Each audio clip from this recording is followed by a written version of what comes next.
This is the first of a series of videos on the story of the gospel. The reason we're making these videos available on Gospel to Glory is because we want to equip the church to be comfortable in using a resource for evangelism called The Story. You can pick up this track in the foyer at church, along with a study guide that we've printed and made available. And so if you're watching this and you don't yet have this study guide, you'll want to pick one of these up. Today as we go through the first lesson, we'll be filling in some blanks from this study guide. So we're hoping that these resources will be an encouragement to you in sharing the good story of the gospel with people that you come into contact with. One of the reasons that I like the story resource is not only is it quality and accurate truth, but also it's convenient. There is in the resources there is an app that you can get if you go to the App Store, and if you want to download this track on your phone so that you have it with you all the time, you can get that in the App Store, and you can get it in a variety of languages, which I think is really convenient. Also, for our own mission field, we may encounter people that maybe we don't speak the same language they do. Well, we can still point them through the Story app in their language, and they would have a chance to read it, maybe even to go home and look it up on their own. So I want to take you today through the first of these lessons, and I want to try to keep these fairly brief. But the great thing about this resource is that we can record this, and you can watch it at your convenience. Maybe you can just pull this up on some evening when you're sitting on your couch, and you can get this instruction. So I hope it'll be beneficial, and I hope it'll be convenient. As we start going through the material, the story, the agenda is to equip all of us together to know the story, live the story, and share the story. I think that there is a real danger of us doing one of those, but not all of those. So in other words, I think there's times where we know it, but we don't share it. Times where we live it as a system we see other people living, but we don't really know it. And so we want to know it, live it, and share it. There are a lot of stories in the world. I would suggest to you that all of those stories point to one great and true story. And that's what I want to talk about today. Jesus meets with his disciples after his resurrection on the road into Emmaus. And the Bible says in Luke 24:27, beginning with Moses and all the prophets, Jesus interpreted to them all the scriptures and the things concerning himself. Jesus goes to the very first books. When he refers to Moses, he's referring to the Pentateuch, the first 5 books of the Bible. This means that Jesus begins teaching himself to his own disciples, and he starts with Genesis. That's where the story begins. Every good story in the beginning. And this is the truth of the gospel story. At the center of the story is God and his glory. The beauty of the gospel is not what it accomplishes. The beauty of the gospel is what it reveals. The beauty of the gospel is that it reveals the glory of God. It's not merely information. It's predominantly a story of transformation. And so we're trying to tell a story accurately and truly, but not for the sake of information. We're telling this story because we have been made ambassadors to reconcile people to God and produce radical transformation. When the disciples talked with Jesus on the road to Emmaus, they said later, "Did not our hearts burn within us while he talked to us on the road, while he opened to us the scriptures?" Jesus told the story masterfully, and their hearts burned within them as they heard the story. Let's talk then about the power of story in general. We would confess that all of us are naturally, our lives are identified in a lot of ways as people who tell story. We are storytellers and we are story seekers. If you're following along in your guide, you'll notice there that there is a blank on page 13. That's where we are. The storyteller and story seeker. All of us are naturally both of those. J.R. Tolkien, who was a masterful storyteller, says stories are powerful because they point to an underlying reality that's almost more true than the way life is actually being lived in the world. The story, the recounting of an event, in some ways is more true to life than the event itself. Functional stories are always well developed. They have characters and plot lines, and they allow us to get into the story. One example of that you'll notice in the bottom of page 13, there's a sign that says, talk about a story that impacted you. You remember as a child seeing the movie Bambi and being impacted with the thought that really mankind had become a burden to nature, and that there were all sorts of evils that might come about through mankind, like the wildfire or the hunter. And those stories impact us deeply. I wonder how many people today still don't hunt because they watched the movie Bambi or read the story when they were young. Stories do impact us. Good stories bring us into the experience. On page 14, right at the top, good stories bring us into the experience. Number one, we identify and empathize with the characters. Sometimes we laugh in a good story. Sometimes we cry when the characters are happy or sad. We hope everything will turn out right in the end for them. Number two. Number three, we see the story depicting life as it really is. This is the human dilemma. It's the conflict that we all face in life. We see the story depicting life. Stories, whether they're fictional or whether they're true, they have some element of true life, real life. Number four, we see the story depicting life as it ought to be, tapping into hopes, using grand themes. There are these in your guide, these bullets. The grand themes of good stories include supernatural or otherworldliness, things that are extraordinary. They include also virtuous beauty, like self-sacrifice, love, grace, mercy. Virtuous beauty. Good stories include virtuous beauty. They include, of course, every good story includes the good and the bad, the hero and the villain, and good conquering evil. Good stories. Have you ever read a book and you got to the end and it didn't end the way you would have hoped, and you might have said to someone, that was a bad ending because the good didn't conquer the evil? We expect, there's something in us that expects in the end the good to conquer the evil. There's also the next bullet, reconciliation of broken relationships. Reconciliation of broken relationships. Redemption of people and circumstances. Redemption of people and circumstances. There is victory when there had been certain defeat. Now that's a great story. When there seems to be no way of escape and the odds are absolutely insurmountable, and then there is victory, that's a good story. And then, as I mentioned earlier, there's good endings. There's good endings. And they all lived happily ever after. Good endings. Now here at the bottom of page 14 it says, share your favorite story and how, or maybe it's a movie, a book, a song, and how it touches on these themes. Well, if you know me, you know that one of my favorite stories is about the racehorse Seabiscuit.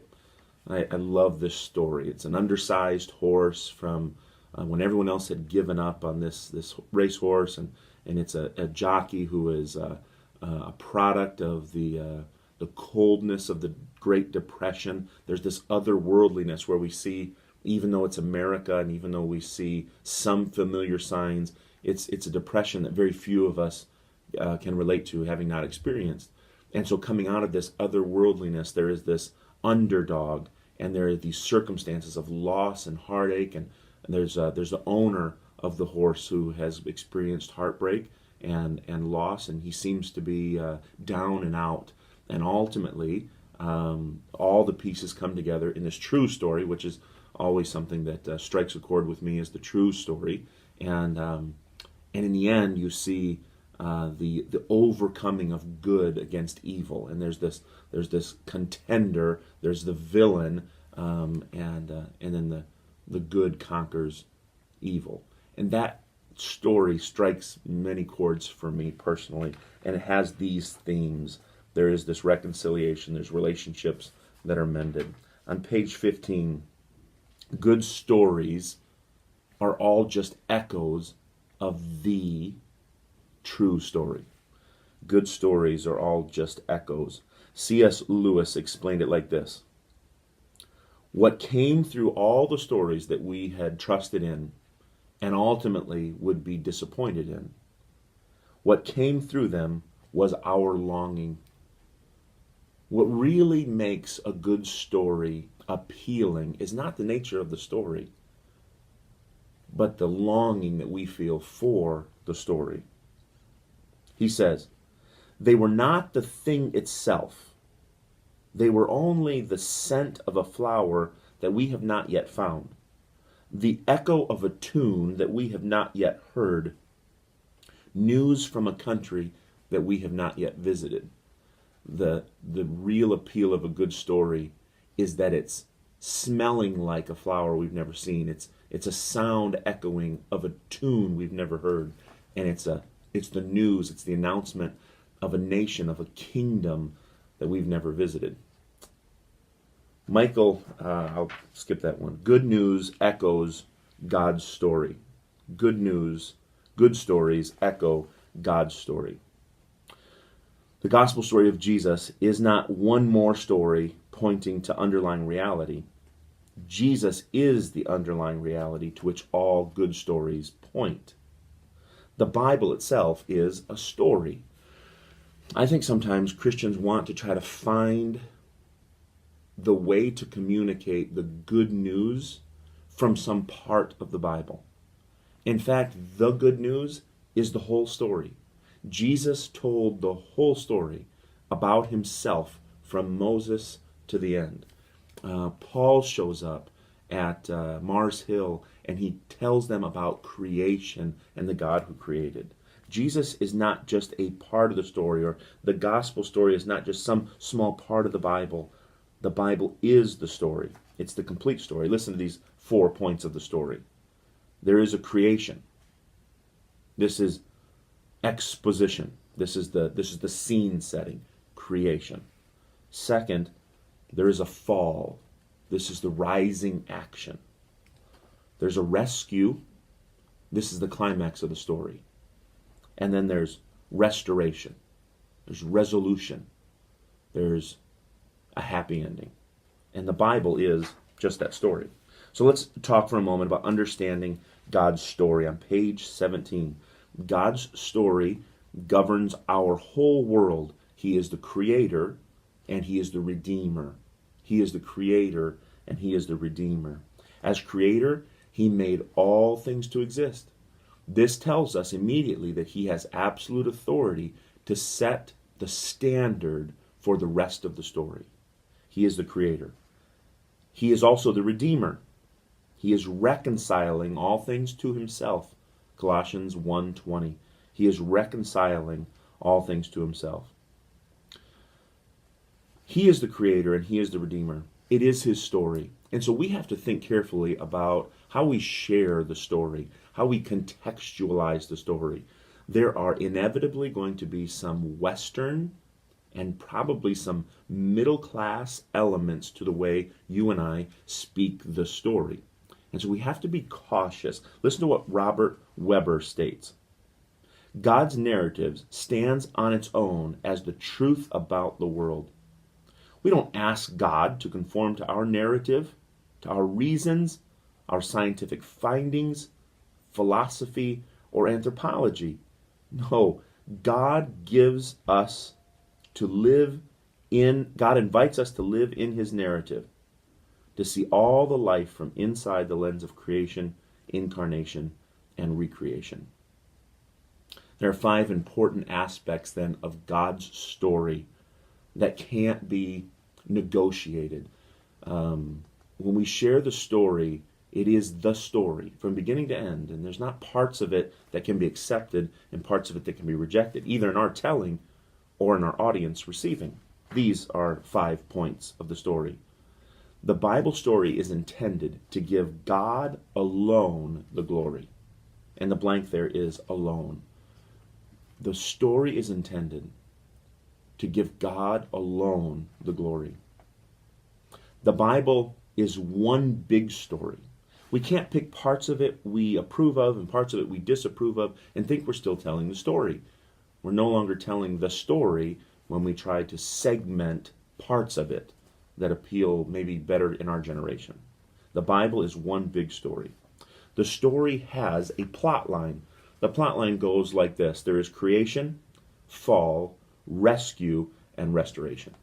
Creation, fall, rescue, and restoration.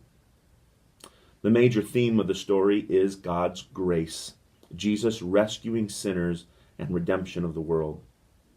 And then lastly, we are all participants in this ongoing story. Within God's story of redemption, we find the answer to everything that moves the heart of a good story. So here we have some bullets on page 18. A supernatural or another world. There's this creation. There is a new heaven, new earth. There's virtuous beauty. This is Jesus himself. Self-sacrificing. Love, compassion, grace. There is good. There's a hero conquering evil. Jesus and the power he exhibits over sin and death. Reconciliation of broken relationships. Jesus reconciling us to the Father. There is redemption of people and circumstances. You think about the Bible's stories of people being reconciled or people having their circumstances made whole by Jesus. Think about Zacchaeus, Nicodemus, the woman at the well. Stories of people with Jesus and their circumstances. There is victory over certain death. Victory over certain death. The foe of every person in all of time is conquered. Death is defeated. And this happens in the resurrection. Victory over certain death. There is a resurrection in the story. And then there's a good ending. It is eternity with Jesus. Eternity with Jesus. Now, what's important for our time together in this resource is to understand that telling the story is not just about getting all the facts correct, but it's about telling the story sincerely. It's about telling the story like the story matters to us. And we're not trying to produce that. The hope is that through the process of our own discipleship, we have grown up into a sincere joy for this great story, so that we know it and tell it like it is the joy of our heart. And so when we tell this story, how we tell it matters. We've all heard someone recount a story poorly, and we've cringed as we've heard them miss some very important elements or tell it like the story doesn't matter to them. And that's difficult for us to hear.